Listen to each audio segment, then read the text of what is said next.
نبی کی 9 بیویاں ہیں. جب ان ازواج نے آپ سے مانگا کہ بھئی ہمارے گھر میں 40 دن چولہا نہیں جلتا, پیسے نہیں ہیں, راشن نہیں ہے, تو آپ صلی اللہ علیہ وسلم نے کیا فرمایا؟ قرآن کی آیتیں نازل ہوئیں. یا ایھا النبی قل لازواجک, آپ اپنی بیویوں سے کہہ دیجئے اگر تمہیں دنیا کی دولت چاہیے تو میں تعالینا امتعکن, میں تمہیں پیسے دے دیتا ہوں, واسرحکن سراحا جمیلا, اور عزت کے ساتھ تم سب کو رخصت کر دیتا ہوں. بھئی کسی پیسے والے سے شادی کر لو. کیوں اللہ نے ہمارے نبی کے لیے غربت کو سلیکٹ کیا تھا؟ حالانکہ آپ مالدار بننا چاہتے بن سکتے تھے, لیکن نبی آخری نبی ہے نا, تو اس میں کیا حکمتیں ہیں وہ میں بھی نہیں چھیڑوں گا. ہمارے نبی کی جو غربت تھی وہ اختیاری تھی. اختیاری کا مطلب آپ نے خود اپنے آپ کو مسکین رکھا ہوا تھا. یہ نہیں کہ آپ کے پاس پیسہ نہیں تھا, پیسہ آتا تھا سارا صدقہ کر دیتے تھے. صبح آیا شام تک نہیں بچا, شام کو آیا صبح تک نہیں بچا. لیکن مجھے اور آپ کو اس طرح کرنے کی شریعت میں اجازت نہیں ہے. آج سے پتہ چلے آپ نے سارے بینک خالی کیے, سارا سونا وونا گھر کے پلاٹ کی فائلیں والے بیچ باچ کے تمبو لگا کے روڈ پہ آ کے بیٹھ گئے اور بیگم سے کہہ رہے ہو رہنا اسی طرح رہو تمبو میں ورنہ نکلو. یہ آپ کو اجازت نہیں ہے. کیوں نہیں ہے؟ یہ ٹاپک نہیں ہے میرا, کیونکہ میں نے اگر اس ٹاپک پہ چلا گیا تو یہ جو ٹاپک آج لے کے چلنا ہے وہ چینج ہو جائے گا. بس ابھی فی الحال یقین کر لیں کہ مولوی صاحب اگر کہہ رہے ہیں تو علم کی بنیاد پہ کہہ رہے ہوں گے. تو یہ نبی کے لیے اللہ نے اس طرز زندگی کو سلیکٹ کیا ہے, میرے اور آپ کے لیے یہ نہیں ہے. ہمارے اور آپ کے لیے یہ کہ تمیز سے اچھے بچوں کی طرح کماؤ, کچھ جمع بھی کرو, خرچ بھی کرو, گھر والوں پہ ہاتھ بھی کھلا رکھو, اچھے بچوں کی طرح اس طرح سے زندگی گزارو, فنٹر بننے کی کوشش فرض واجب نماز روزہ یہ پورے کرو بس. لیکن نبی کا معیار اونچا تھا. تو نبی صلی اللہ علیہ وسلم نے فرمایا تعالینا امتعکن واسرحکن سراحا جمیلا, میں تمہیں رخصت کر دیتا ہوں, کسی مالداروں سے شادی کر لو. اس زمانے میں طلاق یافتہ بیوہ کی شادی ہونا کوئی مسئلہ نہیں تھا, ایک سے ایک رشتہ مل جاتا تھا. یہ تو ہمارے زمانے میں نحوست ہے کہ نہیں ہوتی شادیاں. اور اگر تم اسی طرح رہنا چاہتی ہو تو اسی طرح غربت میں میرے ساتھ گزارا کرنا پڑے گا. تو تمام کی تمام امہات نے, نبی نے ان کو طلاق کا باقاعدہ اختیار دیا. یہیں سے علماء نے مسئلہ نکالا ہے کہ طلاق مرد خود بھی دے سکتا ہے, بیوی کو طلاق کا اختیار بھی دے سکتا ہے. اگر مرد اپنی بیوی سے کہہ دے کہ میں نے تجھے طلاق کا اختیار دیا تو یہ اختیار عورت کے پاس بھی آ جاتا ہے, پھر وہ اپنے اوپر طلاق واقع کر سکتی ہے. اس سے بھی پتہ چلتا ہے کہ عدالتی خلا جو آج کل چل رہا ہے اس میں اسلام میں اس کی کوئی حیثیت نہیں ہے, کیونکہ مرد جب بیوی کو رائٹ دے گا تو ہوگا, کورٹ کے دینے سے نہیں ہوتا. جج صرف اپنی بیوی کو طلاق دے سکتا ہے, دوسروں کی بیویوں کو جج طلاق نہیں دے سکتا. یہ بار بار بیان کرتا رہا ہوں میں, کیونکہ دنیا کا نظام چینج ہو رہا ہے, ہر جگہ ایسا ہی ہو رہا ہے, یہ جو آج کل سسٹم چینج ہو گیا نا. تو اب کیا ہے, اللہ یہ کہ چند صورتوں میں جج بھی دے سکتا ہے, وہ الگ ٹاپک ہے. تو نبی صلی اللہ علیہ وسلم نے طلاق کا باقاعدہ اختیار دے دیا. یہ نہیں کہا کہ تم چاہتی ہو تو میں تمہیں طلاق دے دیتا ہوں, نہ, باقاعدہ رائٹ دے دیا کہ اپنے اوپر واقع کر لو. حضرت عائشہ رضی اللہ تعالی عنہا کا جب نمبر آیا, اچھا عورت اگر اسی مجلس میں وہ اختیار واپس کر دے تو ختم ہو گیا اختیار. مرد نے جس مجلس میں اختیار دیا نا اس مجلس کے ساتھ رہتا ہے, ہمیشہ کے لیے دے دیا تو ہمیشہ کے لیے, مجلس کے ساتھ دے دیا تو جب تک اس مجلس میں ہے طلاق واقع کر سکتی ہے, جب مجلس ختم ہو گئی تو طلاق کا آپشن بھی ختم. تو نبی نے حضرت عائشہ کو سے بھی فرمایا کہ تمہیں بھی میں اختیار دیتا ہوں, لیکن آپ نے فرمایا جلد بازی نہ کرنا. کیا مطلب؟ جلدی میں یہ نہیں کہہ دینا کہ بھائی مجھے نبی قبول ہیں, ایسا نہ ہو. کم عمر تھی نا حضرت عائشہ, ایسا نہ ہو جلد بازی میں فیصلہ کرو پھر دوبارہ کل فاقے پڑیں, پھر بولو بھائی کہ یہ میں نے فیصلہ کیا تھا, غلط کر دیا تھا. اس لیے آپ نے فرمایا اپنے گھر میں پہلے مشورہ کر لو. حضرت عائشہ سے فرمایا اپنے گھر میں جا کے مشورہ کر لو, مشورے کے بعد سوچ سمجھ کے ایک رائے قائم کرو کہ اسی فقر و فاقہ میں 40 دن چولہا نہیں جلے گا, اسی میں گزارا کرنا ہے یا مجھ سے طلاق لے کے کہیں اور شادی کرنی ہے. جلدی میں فیصلہ نہ کرو. حضرت عائشہ کو اتنا غصہ آیا نا نبی کے اس بات پر, فرمایا افیکا اشاور, آپ کے بارے میں مشورہ کروں گی میں, یعنی پیغمبر کے بارے میں اپنے ابا اماں سے جا کے مشورہ کروں گی کہ رہنا کہ نہیں رہنا. مطلب کوئی مشورہ نہیں کرنا, رہنا ہے. یہ جو غیر مسلم طنز کرتے ہیں نا کہ پیغمبر نے شادی کی اتنی کم عمر میں, اتنی بڑی عمر میں ایک 9 عمر لڑکی سے, تو اس 9 عمر لڑکی کو طلاق کا اختیار دیا جا رہا ہے اور وہ کہہ رہی ہے کہ آپ کے بارے میں نے کسی سے مشورہ نہیں کرنا. یہ سوال ہی غلط ہے. افیکا اشاور, یہ کیسے ہو سکتا ہے؟ آپ جیسا شوہر مجھے کہاں ملے گا؟ کوئی مشورہ نہیں, آپ کے ساتھ ہی رہنا ہے. تو یہ غیر مسلم جو اعتراض کرتے ہیں نا نبی پر, یہ مدعی سست اور گواہ چست, جس کے حق کی بات کر رہے ہیں حضرت عائشہ کی کہ معاذ اللہ ان کے ساتھ ظلم ہو گیا کہ کم عمر میں اتنی بڑی عمر سے شادی کرا دی ان کی. اس کم عمر کو تو یہ احساس نہیں ہو رہا, ان کو تو یہ ہو رہا ہے کہ اس سے اچھا رشتہ میرے لیے اس کائنات میں کوئی نہیں ہے. ہندو اور عیسائی کو اعتراض ہو رہا ہے کہ بچی پہ کیا ہو گیا؟ ظلم ہو گیا. اس کو کہتے ہیں مدعی سست اور گواہ بولو چست. جیسے کہ آپ لوگ بالکل بھی چست لگ نہیں رہے ہو مجھے اس وقت تراویح کی وجہ سے. تو یہ خود ہمارے پیغمبر کی ایک بہترین سیرت ہے کہ اتنی عمر میں ہو کے ایک کم عمر سے 9 عمر سے نکاح کیا, اور کھلانے پلانے کو بھی کچھ نہیں ہے, اور 8 سوکنے بھی ہیں, پھر بھی وہ کہہ رہی ہیں کہ آپ کے بارے میں مشورہ بھی نہیں کرنا میں نے. حالانکہ اب تو زندگی گزار چکی تھی نبی کے ساتھ. اگر وہ شروع میں فیصلہ معاذ اللہ غلط ہو گیا تھا شادی کا, تو اب تو ٹائم گزر چکا تھا نا, اب تو آپ کے پاس آپشن تھا بھائی میں نہیں رہتی. وہ کہہ رہی ہیں آپ کے بارے میں نے مشورہ بھی نہیں کرنا, اور یہ ناممکن ہے, یہ کیسی بات آپ کر رہے ہیں, میں آپ کے بارے میں کیسے مشورہ کر سکتی ہوں. خدا کی قسم کسی غیر مسلم میں غیرت ہوگی نا, غیرت, بھٹ دھرم اور ضدی نہ ہو, اس بات کو پیغمبر کی نبوت کی دلیل سمجھ کے محمد صلی اللہ علیہ وسلم پر ایمان لے کر آئے گا کہ آپ جیسی پاکیزہ سیرت اور آپ جیسے کامیاب شوہر اس کائنات میں گزرے نہیں ہیں. آج کوئی 50 سال کا 9 سال کی سے کر کے دکھائے, چند دن گزارے اور کھلانے کو روٹی بھی نہ ہو, اچھی بلا جو بیوی ہوگی نا وہ مارکیٹ سے کیا ہو جائے گی, شارٹ ہو جائے گی. بلکہ آج جو مارکیٹ سے شارٹ ہو رہی ہیں بیویاں وہ والی ہو رہی ہیں جو جوڑ کی شادیاں, جو ظاہری اعتبار سے بھی جوڑ کی شادیاں. 25 سال کے لڑکے کی 24 سال کی لڑکی سے شادی ہو رہی ہے, 25 سال کا یہ PhD بھی ہے, پروفیسر بھی ہے اور کروڑ روپے کما بھی رہا ہے, اور بیگم غریب بھی ہے. پھر بھی جس دن مارکیٹ سے آٹا شارٹ ہوا, بیگم اسی دن مارکیٹ سے شارٹ ہو گئی. آٹا شارٹ ہونے کی فکر اتنی نہیں ہوتی جتنی اس کو بیگم کے شارٹ ہونے کی. ہمارے پاس تو کیسز آ رہے ہیں نا, کورٹ میں بھی آ رہے ہیں, ذرا سا بے روزگار ہوا بیگم شارٹ, وہ کہتی تیرے میں ہے کیا جو میں تجھ سے تیرے ساتھ رہوں, ایک آٹا دے رہا تھا وہ بھی نہیں ہے بھائی. تو یہ محمد صلی اللہ علیہ وسلم کے بہترین شوہر ہونے کی دلیل. میدان جنگ میں آپ سے بہترین کمانڈر کوئی نہیں, سیاست میں آپ سے بہترین سیاست کسی کے پاس نہیں, گھر میں آپ سے بہترین شوہر کوئی نہیں. ایک ہی وقت میں تمام بہترین صفات اللہ نے اکیلے محمد صلی اللہ علیہ وسلم میں جمع کر دی, جبکہ اسباب اور وسائل بالکل بھی نہیں ہیں. اسباب اور وسائل تو پیسے کو بولتے ہیں نا, وہ بالکل بھی نہیں ہے. اب میں وہ اس واقعے کی طرف آتا ہوں.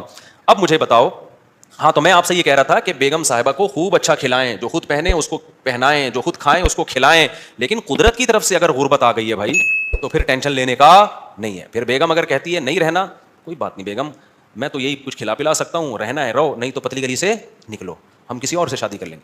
ایک دم سے نہ نکال دو, پہلے مجھ سے مشورہ لے لینا. بعض دفعہ خواتین غصے میں بھی کہہ رہی ہوتی ہیں مجھے چھوڑ دو, ایک دم وہ غصے میں کہہ رہی ہوتی ہیں, 4 دن کے بعد ان کا موڈ بدل جاتا ہے. خود سے کچھ نہ کرو, مشورہ لے لیا کرو. میرا تو مقصد صرف یہ بتانے کا ہے کہ ٹینشن لینے کا نہیں ہے. ایک تو بے روزگاری کی ٹینشن, اوپر سے ایک اور ٹینشن اپنے اوپر مسلط کرو تو پاگل ہو جاؤ گے. ٹینشن نہیں, ٹینشن صرف ایک چیز کی لینی ہے بھائی, وہ جو حدیث میں آتا ہے من کانت الآخرۃ ہمہ, جس نے آخرت کو اپنی ٹینشن بنا لیا تو اللہ اس کی تمام ٹینشنوں کو ختم کر دیتے ہیں, اس کی فکریں سمیٹ دیتے ہیں. ہماری ٹینشن بس یہ کہ آخرت میں بخشش ہو جائے. نہ بیگم ٹینشن ہے ہماری, نہ بچے ہماری ٹینشن ہے, نہ کوئی اور ہماری ٹینشن ہے, نہ گورنمنٹ ہماری ٹینشن. میری ٹینشن یہ ہے کہ مجھ سے قیامت کے دن سوال ہوگا, میں اس سوال میں پورا اترتا ہوں یا نہیں. اب آٹا مہنگا ہونے کی ٹینشن ہم کیوں نہیں لے رہے کہ ہماری وجہ سے نہیں ہوا, میری وجہ سے ہوا ہوتا نا تو میں ٹینشن لیتا کہ آخرت میں چترول کس کے لگیں گے, میری وجہ سے تھوڑی ہوا ہے. اب اگر ہمارے پاس مسائل ہیں تو مہنگا آٹا خریدیں گے, وسائل نہیں ہے تو بیگم کو بولیں گے پاپے چائے میں ڈبو کے, پاپے بھی آٹے کے بنتے ہیں. آہستہ آہستہ, اللہ نہ کرے ہمیں وہ حالات نہ آئے, ابھی تو اللہ کھلا پلا رہا ہے, لیکن اگر اللہ نہ کرے خدا نہ خواستہ ایسے حالات آئیں تو بھائی وہی گزارا کرو, 2-3 کھجوریں کھا لیا کرو صبح شام. مرتا نہیں ہے بھوک سے اتنی جلدی انسان, اور جب آپ بھوکے رہو گے نا ایک دم کولیسٹرول کم ہوگا, جوان ہو جاؤ گے. میں آپ کو بتاؤں, ابھی تو ڈاکٹر کہہ رہے ہیں کہ بھوکا رہنے سے بہتر کوئی جوان ہونے کا نسخہ نہیں ہے, تو ڈاکٹر بھی اس طرف آ گئے ہیں, اگرچہ کھا دبا کے رہے ہیں, وہ بھی مشورے اس طرح کے دے رہے ہیں. تو خیر, اب دیکھو حضرت ابو سعید خدری رضی اللہ تعالی عنہ نبی کے پاس آئے, سارا گھر لٹا دیا. ایسے موقع پہ جب کوئی آئے گا تو اس کو کیا مشورہ دیا جائے گا, بھائی سب سے زیادہ ان کو راشن دیا جائے, تسلیاں دی جائے. لیکن نبی کے سامنے آئے, ہاتھ پھیلایا, یا رسول اللہ میری ماں نے بھیجا ہے, باپ بھی شہید اور بھائی بھی شہید, اور احد میں آپ کی خاطر شہید ہوئے ہیں, آپ نے کہا تھا لڑائی کے لیے جاؤ. نبی نے فرمایا من یستعفف یعفہ اللہ, یاد رکھو جب تک آخرت میں ایمان نہیں ہے نا, غیرت کے علاوہ سب کچھ آئے گا آپ کے اندر. میں نے بڑے بڑے لالچی لوگ دیکھے, داڑیاں ٹوپیوں والے, ایسے نور ان کے چہروں پہ برس رہے ہوتے ہیں نا, آدمی کہتا ہے پتہ نہیں کہاں سے نور کی کریمیں لگائی ہیں اس نے. ایسے مکار لچڑ ہوتے ہیں نا کہ آپ کی سوچ ہے مذہب کا منجن بیچتے ہیں. میں نام لے کے بتا سکتا ہوں کون کون یہ کام کر رہا ہے, لیکن فتنہ کھڑا ہو جائے گا. نام لے کے بتا سکتا ہوں کون داڑھی ٹوپی کا منجن بیچ رہا ہے, ایسا نیک لگے گا جیسے اس سے بات ایسی کرے گا وہ اللہ رسول کے علاوہ کوئی بات ہی نہیں. مجھے ڈر لگتا ہے غصے میں کہیں میرے منہ سے نام نہ نکل جائے ان لوگوں کا, لیکن ایک بڑا فتنہ کھڑا ہو جائے گا, اس لیے نام نہیں لے رہا میں. اور یہ مذہبی لوگوں میں منجن بہت ہے, کیونکہ مذہب کے نام پہ نا منجن بکتا بڑی جلدی ہے. لوگ یقین کر لیتے ہیں حضرت جی اتنے نیک, ماشاءاللہ بغلیں بھی صاف حضرت کی, اور اتنے خوبصورت. تو یاد رکھو فراڈی آدمی کے لیے داڑھی رکھنا اور پگڑی پہننا کوئی مشکل کام نہیں ہے. فراڈی یہ کام کر بھائی, داڑھی ٹوپی داڑھی رکھنا ضروری ہے, لیکن یہ بھی تو ہو سکتا ہے چور نے داڑھی رکھی ہو لوگوں کو الو بنانے کے لیے. مدرسے والے کبھی چور نہیں ہوتے, چور لوگ مدرسہ کھول لیتے ہیں کہ پیسہ آئے گا. بڑے بڑے ٹرسٹ چل رہے ہیں جو بڑے بڑے فراڈی ہیں, سارے ٹرسٹ فراڈی نہیں ہے لیکن فراڈی ٹرسٹ بھی ہیں بہت سارے. مجھے خود ایک وکیل نے بتایا کہ جب کسی آدمی کو کروڑ پتی بننا ہوتا ہے نا, اور گاڑیاں منگوانی ہوتی ہیں کسٹم پے کیے بغیر, تو وہ ٹرسٹ کھول لیتا ہے. اس نے مجھے بتایا کتنے لوگوں نے ٹرسٹ کھولے ہوئے پاکستان میں, دبا کے نوٹ چھاپ رہے ہیں. تو یہ دھندے پاکستان میں سب سے زیادہ ہوتے ہیں, دنیا میں اتنے زیادہ بولو نہیں ہوتے. لیکن ہماری قوم اندھی ہے, خدا کی قسم, غصہ آ رہا ہے مجھے. اور رمضان میں تو طبیعت سے چورن بکتا ہے, اٹھا اٹھا کے پھینک رہے ہیں پیسے, یہ لے یہ لے یہ لے. دیکھ نہیں رہے یار یہ کیا کر رہا ہے, یہ اتنا اندھا اعتماد تمہیں اللہ نے ایک پیسے کی نعمت دی, اس کو برباد تو نہ کرو نا تم. ایک اور کام رمضان میں ذہن میں رکھو, موضوع سیٹ رہا ہوں فوراً آ رہا ہوں پھر اس طرف. ایک اور کام, کیونکہ رمضان میں منجن زیادہ بکتا ہے. دیکھو دینی مدرسوں کا جتنا میں قائل ہوں نا, آپ نہیں قائل. میں اگر یہاں بیٹھا ہوں تو مدرسوں کی وجہ سے بیٹھا ہوں, اللہ مجھ سے جو ٹوٹا پھوٹا دین کا کام لے رہا ہے. لیکن مدرسے میں چندہ دینے سے پہلے سوچو یہ قابل اعتماد مدرسہ ہے یا نہیں ہے. بہت دفعہ ایسا ہوتا ہے کہ آپ کو میں پیسہ کمانے کا طریقہ بتا رہا ہوں, غلط طریقہ. آپ اگر بے روزگار ہیں نا, پاکستان میں بے روزگاری ایک بہت بڑا مسئلہ ہے, لیکن یہ مسئلہ میں آپ کا 2 منٹ میں کیا کر رہا ہوں, ختم کر. جہنم میں تو جاؤ گے لیکن مسئلہ بے روزگاری کا ختم ہو جائے گا. آپ نے کیا کرنا ہے, آپ نے ایک زمین خریدیں, وہ بھی چندے کے پیسوں سے, ٹھیک ہے نا, کہ بتائیں میں ایک مدرسہ کھولنا چاہتا ہوں. اس سے پہلے آپ کو داڑھی رکھیں, آپ داڑھی, کیونکہ لوگ پھر اس پہ زیادہ اعتماد ہے, اور پگڑی باندھیں. مولانا طارق جمیل صاحب کے ساتھ 6 سیلفیاں, مفتی طارق مسعود صاحب کے ساتھ 7 سیلفیاں. مفتی صاحب کے پاؤں دبائیں, میرے پاؤں دبائیں, سر میں مالش کر کے چپکے سے ویڈیو بنائیں کہ دیکھو میں مفتی صاحب کی خدمت کر رہا ہوں, میں گلے مل رہا ہوں, ویڈیو بنائیں. مولانا طارق جمیل صاحب کو ہدیہ دیتے ہوئے ویڈیو بنائیں, ٹھیک ہے. ایک بیان ان سے اپنے حق میں کروا لیں گے, بہت اچھا ہے, آدمی بیان تو کر ہی دیتا ہے نا, میرے پاس بھی کوئی آئے گا اچھا ہی لگ رہا ہے بھائی, اچھا ہے ماشاء اللہ. چند چیزیں اس طرح, ڈاکٹر ذاکر نائک سے ملاقات ہو جائے تو سبحان اللہ, ایک آدھ سیلفی وہاں سے لے لی آپ نے. اور پھر آپ نے کیا کیا, 1-2 دفعہ غریب کو گلے ملتے ہوئے رو لیں, پیاز کاٹ کے جائیں, آنسو پہلے نکلیں گے, ایک دم رو کے ایک تصویر بنا لیں, غریب کو مل کے رو رہے ہیں. بہترین, خدا کی قسم ایسا طریقہ ہے نا, تم نوٹ تمہارے پاس نا رکھنے کی فرصت نہیں ہوگی یار, کدھر رکھوں, تھیلے بھر گئے سارے. اس کے بعد آپ نے کیا کرنا ہے, آپ نے اناؤنس کرنا ہے میں ایک مدرسہ بنا رہا ہوں, یتیم خانہ کھول رہا ہوں. آپ نے 4 دیواری کھڑی کی, اس میں 4-6 یتیم بچے, آپ جائیں وہاں سے کچھ بچے ادھار لیں. ادھار کا مطلب کوئی اپنے بچے دیتا تھوڑی ہے, ان کو بولیں کہ ہم کچھ دن ان کو کھلائیں گے پلائیں گے, تو مائیں دے دیتی ہیں, چلو یار کچھ دن کیا, قرآن بھی پڑھائیں گے, تو قرآن پڑھ رہے اس بہانے. یہ آپ کو پتا ہے, اللہ کو پتا ہے, وہ 4-6 یتیم بچے جو شکل سے بھی یتیم لگ رہے ہوں, اور اگر یتیم نہ بھی ہوں تو وہ بچے جو لگ رہے ہوں یتیم شکل سے, بعض یتیم ہوتے نہیں ہیں, لگتے ہیں یتیم, اللہ کی طرف سے ڈیزائننگ کچھ اس طرح کی ہوتی ہے, وہ لگ کیا رہے ہوتے ہیں, یتیم لگ رہے ہوتے ہیں. رمضان میں بہترین بزنس, تو آپ نے وہ 4 دیواری میں 8, 10, 15, 20 جتنے ہو سکے, ایک بھی لے آؤ گے نا تو دھندا تو چلنا شروع ہو جائے گا.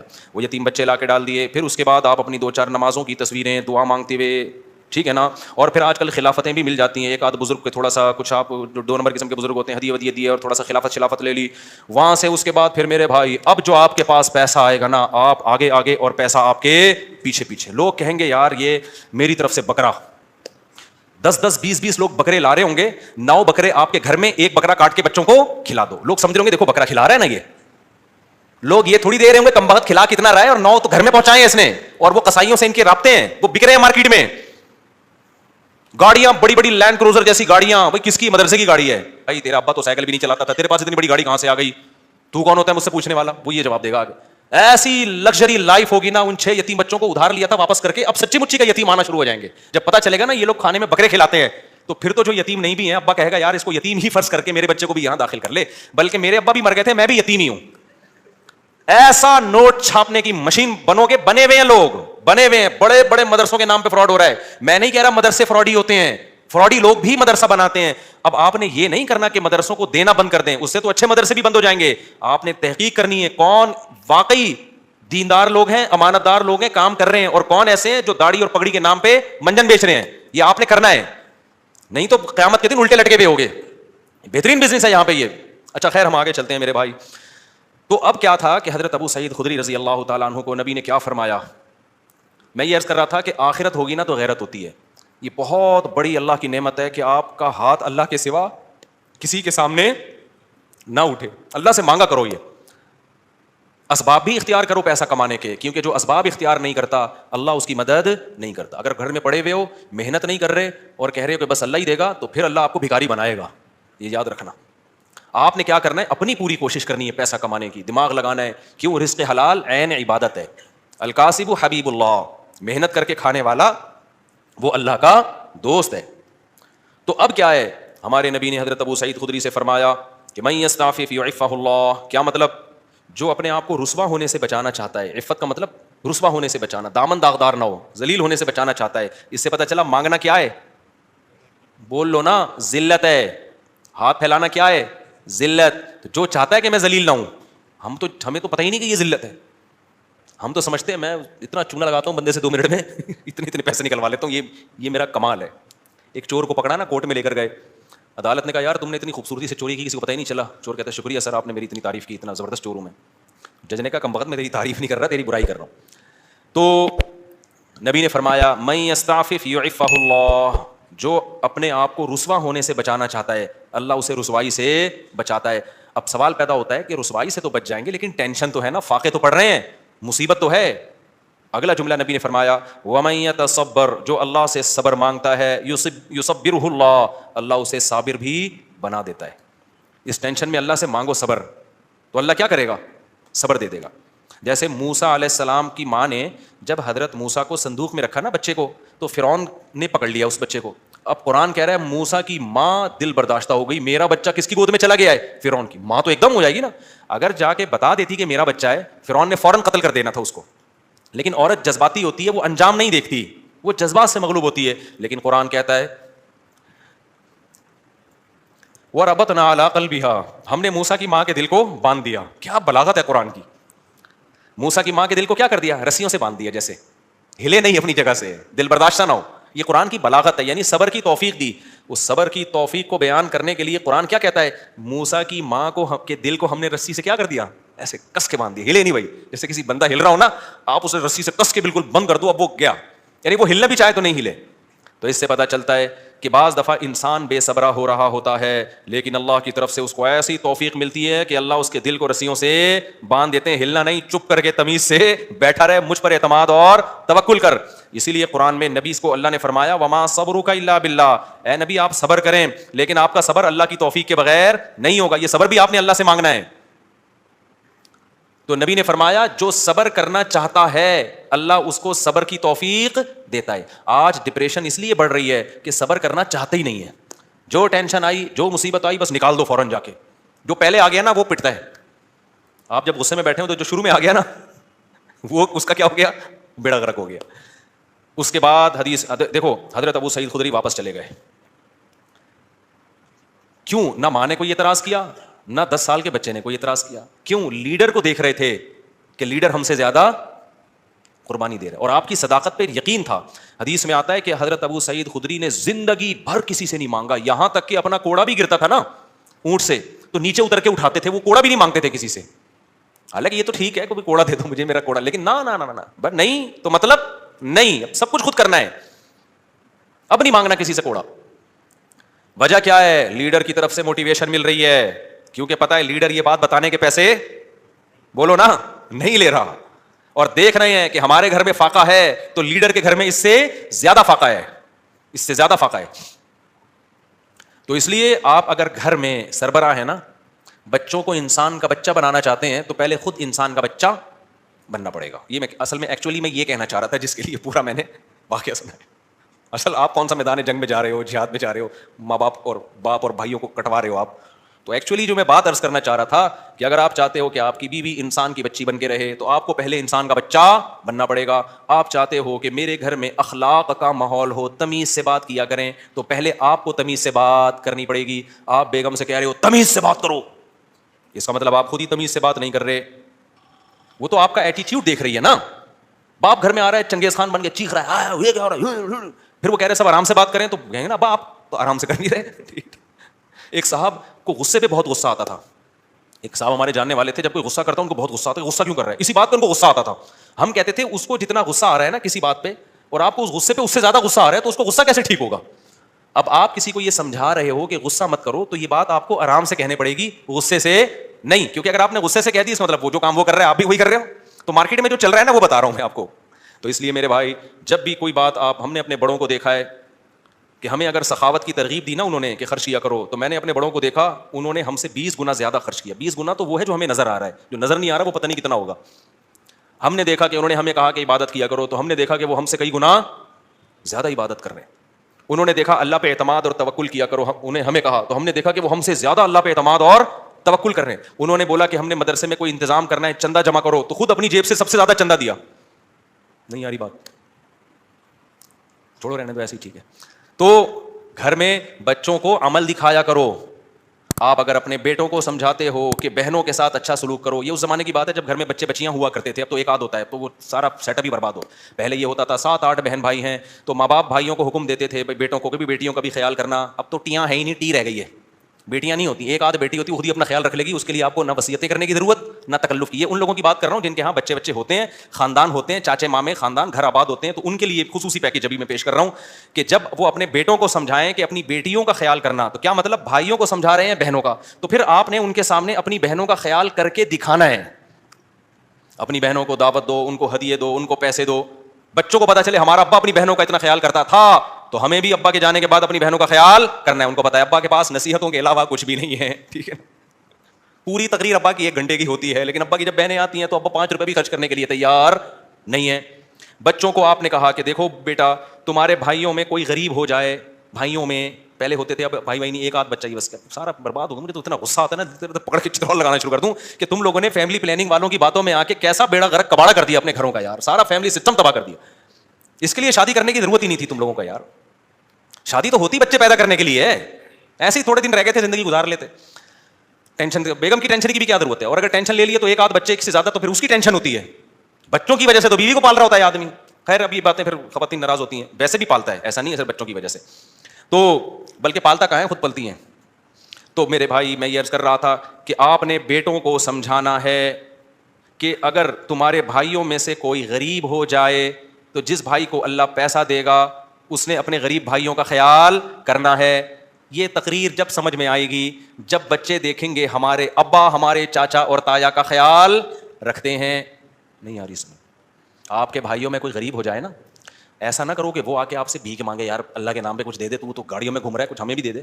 آپ نے پہلے سے ہی ان کو دینا شروع کر دینا ہے, ان کا حصہ ہے. وفی اموالہم حق للسائل والمحروم وآت ذی القربى حقہ. اللہ کہتے ہیں رشتہ داروں کو ان کا حق دو. تو رشتہ داروں میں تو بھائی بہن سب سے پہلے ہیں بھائی.